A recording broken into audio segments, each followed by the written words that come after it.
King Lear, late at night on the cliffs, asks the blind Earl of Gloucester, "How do you see the world?" And the blind man Gloucester replies, "I see it feelingly." And shouldn't we all?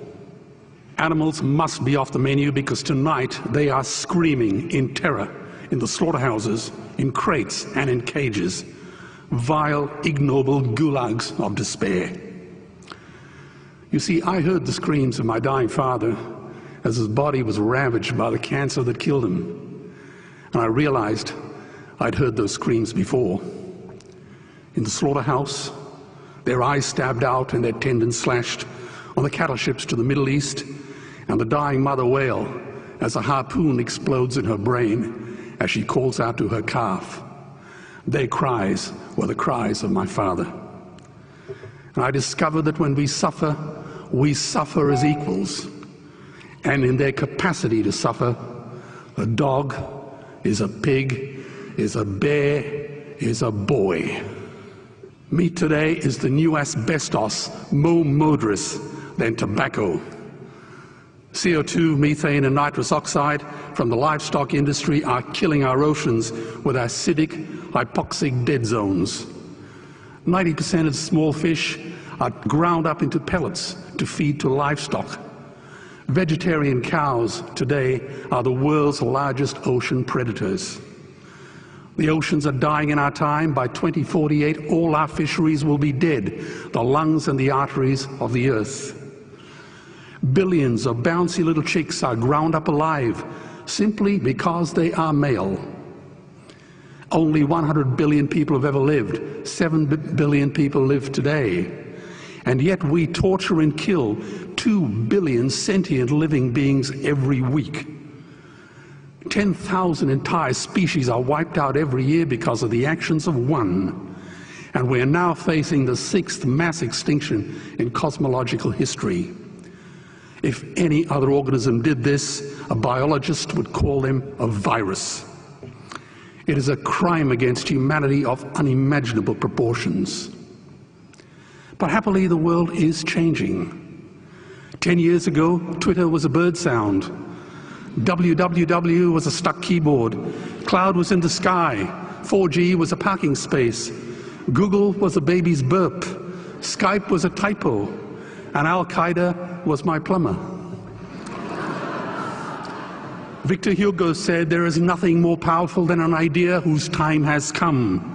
Well, animal rights today is now the greatest social justice issue since the abolition of slavery. Do you know there are over 600 million vegetarians in this world? And that is bigger than the United States, England, France, Germany, Spain, Italy, Canada, Australia, New Zealand, all put together. If we were one nation, we would be bigger than the 27 nations of the European Union. Can you believe that? And despite this massive demographic footprint, we are still drowned out by the raucous hunt and shoot and killing cartels who believe that violence is the answer when it should not even be a question. Meat kills animals, kills us, and is killing our economies. Medicare has already bankrupted the United States. They will need $8 trillion invested in treasury bills just to pay the interest, and they have precisely zero. They could shut down every school, Army, Navy, Air Force, Homeland Security, Marines, CIA, and FBI, and they still will not have the money to pay their doctor bills. And our Cornell and Harvard say that the optimum amount of meat in a healthy human diet is precisely zero. Water, as you know, is the new oil. Nations will soon be going to war for it. Underground aquifers that took millions of years to fill are now running dry. It takes 50,000 liters of precious drinking water to make 1 kilo of beef. Today, 1 billion people are hungry. 20 million people will die from malnutrition. Cutting meat by only 10% will feed 100 million people, and eliminating meat will end starvation forever. If everyone ate a Western diet, we would need 2 planet Earths to feed us. We've only got one, and she is dying. Greenhouse gas emissions from livestock is 50% greater than transport, as Peter said. Cars, trains, buses, ships, lorries, the whole lot. And as I travel around the world, I see poor countries who sell their grain to the West while their own children starve in their arms, and the West feeds it to livestock so we can eat a steak? Am I the only one who sees this as a crime? Believe me, every morsel of meat we eat is slapping the tear-stained face of a hungry child. When I look into her eyes, do I remain silent? The earth can produce enough food for everyone's need, but not enough for everyone's greed. We are facing the perfect storm. If any nation had developed weapons that could wreak such havoc on the planet, we would launch a preemptive military strike and bomb it back into the Bronze Age. But it's not a rogue state, it's an industry. The good news is we don't have to bomb it. We can just stop buying it. Sir George Bush was wrong. The axis of evil does not run through Iraq, Iran, or North Korea. It runs through our dining tables. Weapons of mass destruction are our knives and forks. Our proposition is the Swiss Army knife of the future. It solves our environmental, water, human health problems and ends cruelty forever. The Stone Age didn't end because we ran out of stones. This cruel, disgusting industry will end because we run out of excuses.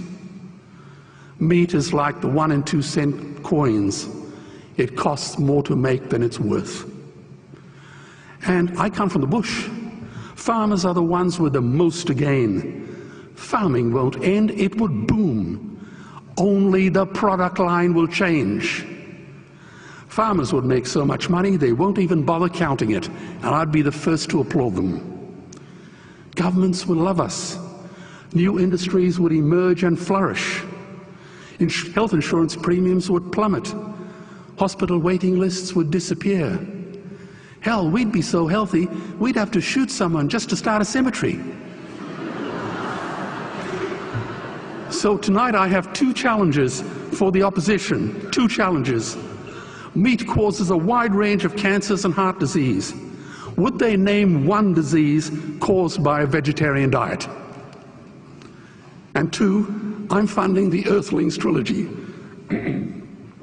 If the opposition is so sure of their ground, I challenge them to send a copy of the Earthlings DVD to all their colleagues and all their customers. Go on, I dare you.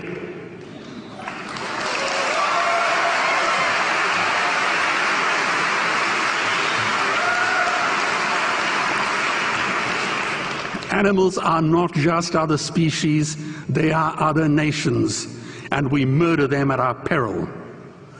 The peace map is drawn on a menu. Peace is not just the absence of war, it is the presence of justice. Justice must be blind to race, color, religion, or species. If she's not blind, she will be a weapon of terror. And tonight, there is unimaginable terror in those ghastly Guantanamos we call factory farms or slaughterhouses. Believe me, if slaughterhouses had glass walls, we wouldn't be having this debate tonight. You see, I believe another world is possible. And on a quiet night, I can hear her breathing.